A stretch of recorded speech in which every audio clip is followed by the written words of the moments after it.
France versus Spain. Wow. I didn't realize how badly I wanted France to win until Spain scored their first goal. In such a short amount of time, I've actually grown really attached to this team. The other day, I also had this fever dream where Cucurella was working at a hair salon that I go to, and he was gonna do my shampoo. And he worked there for free since arriving in the US to kill time. And no one in the shop knew he was this star footballer. And I kept trying to tell people that he's kind of a big deal. Was that a premonition? And then I literally said the other day that Oyarzabal isn't that great. And then he scored this match. And then it was Lamine Yamal's birthday the other day.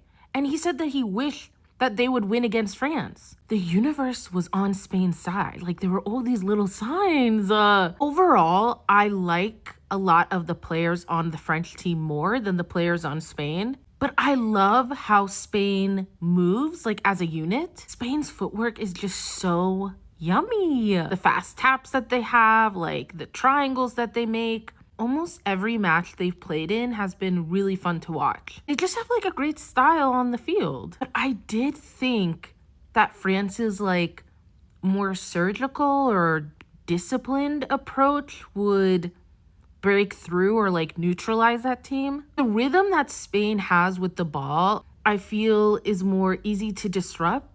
I guess if you've got really strong, quick footwork and a really good defense, you're kind of unstoppable. Argentina kind of has this. Their footwork and their passing maybe isn't as strong as Spain, but they think and move as one, which is kind of what Spain does, but not as sloppy, because Argentina has been sloppy. France just didn't create that many moments in the match. And when they did, it's they hesitated. They would take a beat to think sometimes. They'd get so close to scoring and it would be kick it. Just kick the ball. You're right there. At one point, the Spanish goalkeeper was literally in the middle of the field. It was the perfect opportunity. Oh, it was so painful. Then again, that Spanish defense is also really strong and clever. I'm impressed with how they're able to slide and tackle and ruin any shots France has, but not get fouled or in trouble. That has to be a skill, right? Or maybe that's just really good defending. I still obviously enjoyed watching Olise with the ball. And I know Yamal is really great, but he barely gets a chance to get the ball. It is wild, when he has it and then he has 2 or 3 people on them, he's still pressure. There's a player on Spain named Rodri, I think, and he always has his shirt tucked in. It's player 16. He's the only player I've seen do this in matches. And this is not the first match, but he always has it tucked in. It's so impressive. And the ref's top today was crazy pink. It was so blinding, kind of distracting. Okay, that's it. Very pumped for Argentina and England. I see there's a lot of history and lore between these two teams, so the stakes are high. Obviously, I am rooting for England tomorrow because Jude. But I think it'll be a fun match or a really intense, scary, mean match. I don't know. I know how Argentina likes to get. I know how they like to tussle. So it could be really dramatic. England versus Argentina. The game felt very tense. And you know what? Within the first 5 minutes, here comes Argentina. Player 5 on Argentina. Why did he keep pushing Jude? And then Fernandez elbowing Anderson in the head. At one point, I saw Molina kick Jude in the butt, and then he put his hands up oh my God, I didn't do it.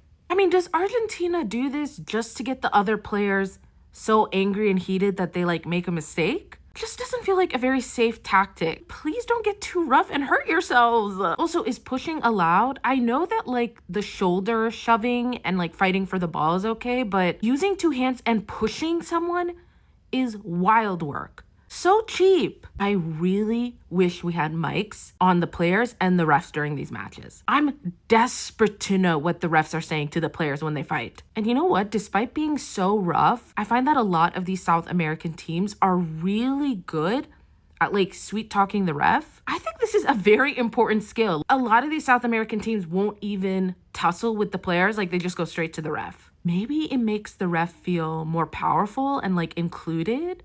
And that's why it works on them. England's manager or coach, I'm not sure what the difference is yet, but the guy that was screaming and yelling and pacing, I want to see people talking about that, okay? I don't want any more headlines about Jude's ego. And why don't more coaches do what Japan's coach did with the boards? What is the yelling even for? They can't hear you. I love me some Anderson. He was excellent on the field. He kind of has like a Jude swagger. Spence was also glorious this match. He had a great little tackle. It was so clean. No one got hurt. And Gordon!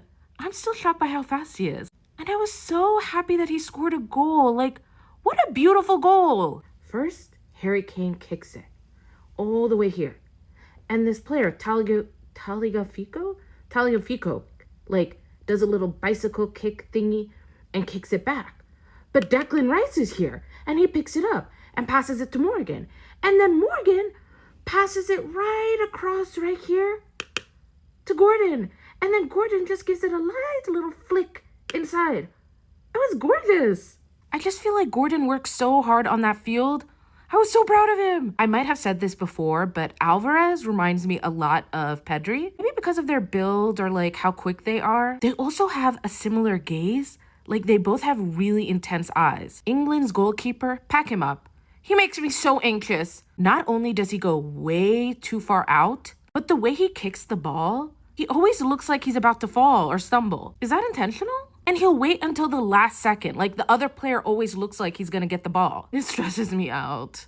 I want to know what all these little potions are that the players are drinking during the hydration breaks. All the pouches look so special. And you know what else I want to know is what sunscreen they're all wearing. I'm actually surprised that we don't get more ads about like skincare for these players. They're out in the sun for so long, like surely they're wearing something. And I want to know what products they are. Like it would be dangerous if they didn't wear anything. In that sun?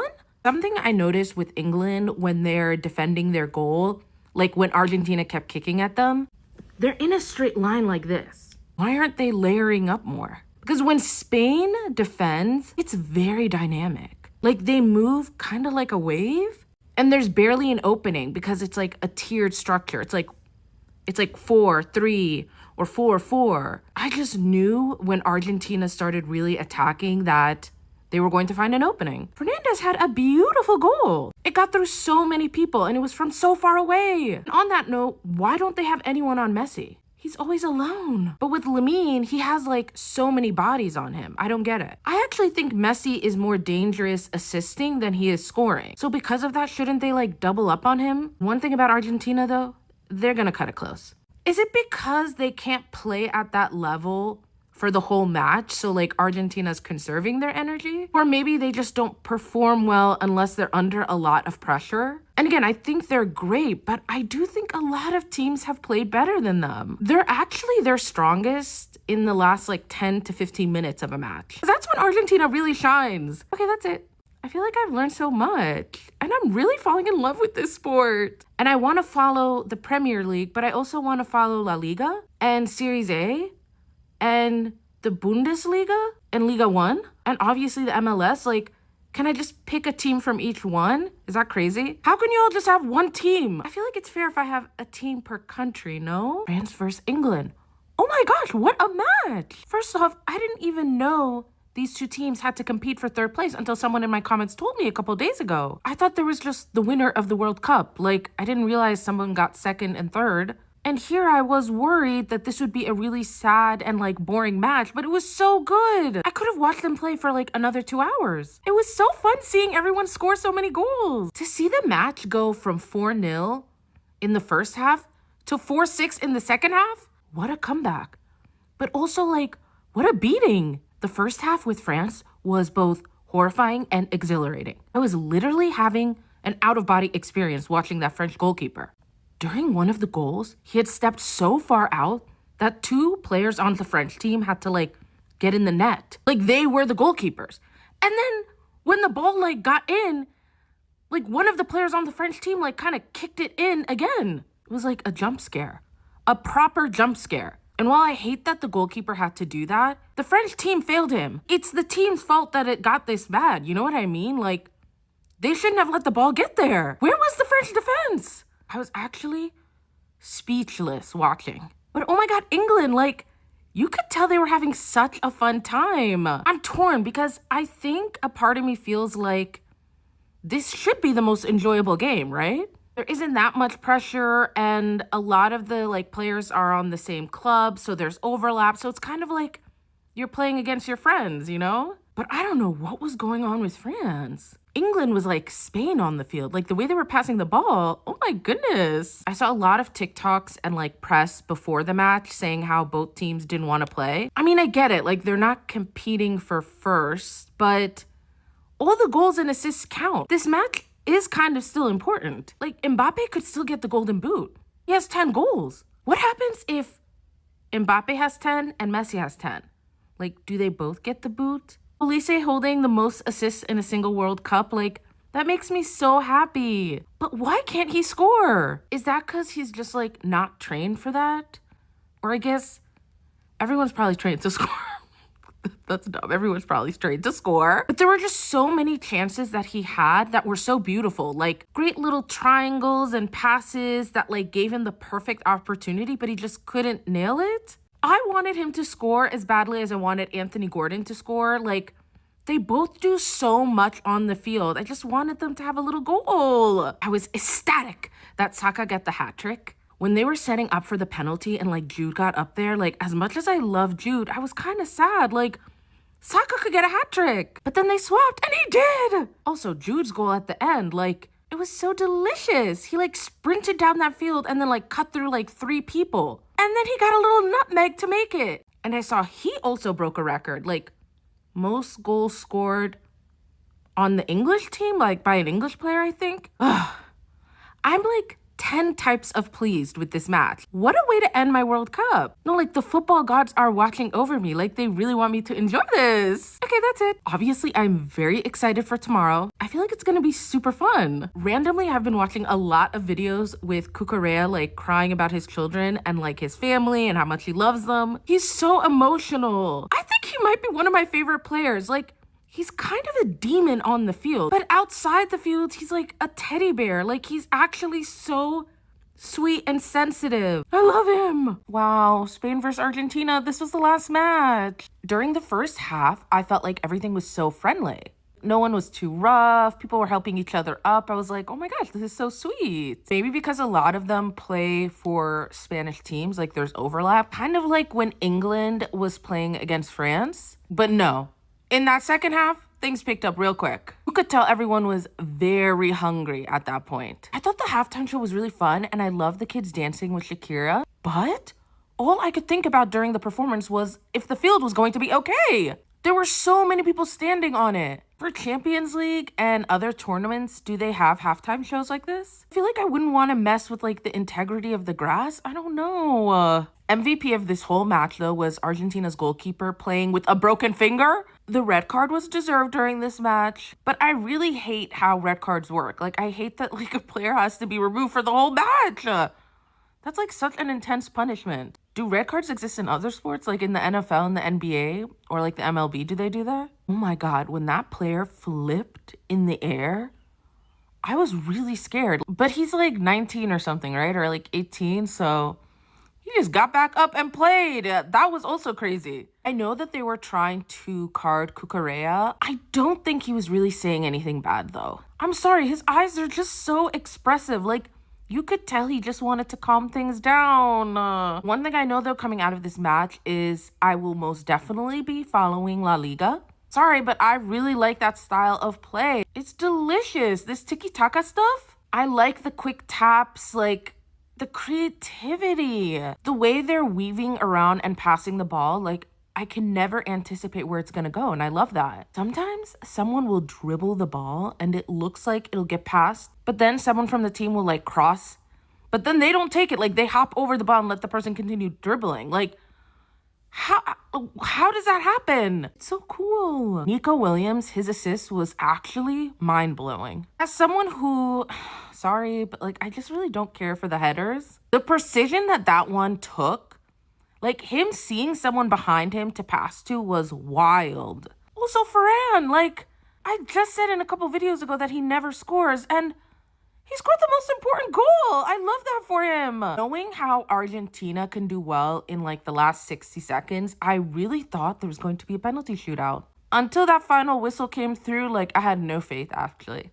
Argentina's just so good at creating those like last minute opportunities and finding mistakes in the other team. But given how well Spain played, I would have been really sad to see Argentina win. Kind of like when Turkey played, I think Australia, they had all of those attempts on the goal and like they were so good with the ball. And it was so annoying seeing Australia win after that.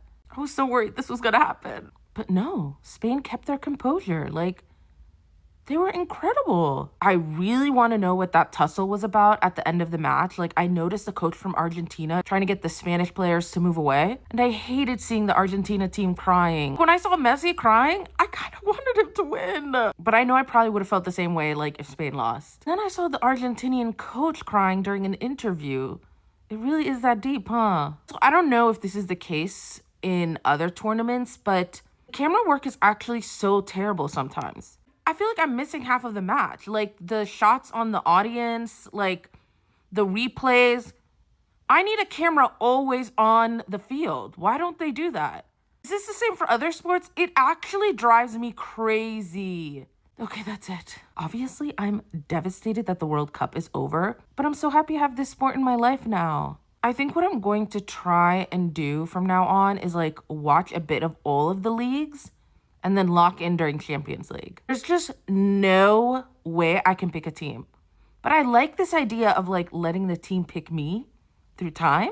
What I really want though is for all of the teams to pitch to me like I'm a player. That would really help me pick. I'm not sure how I'm going to share my progress.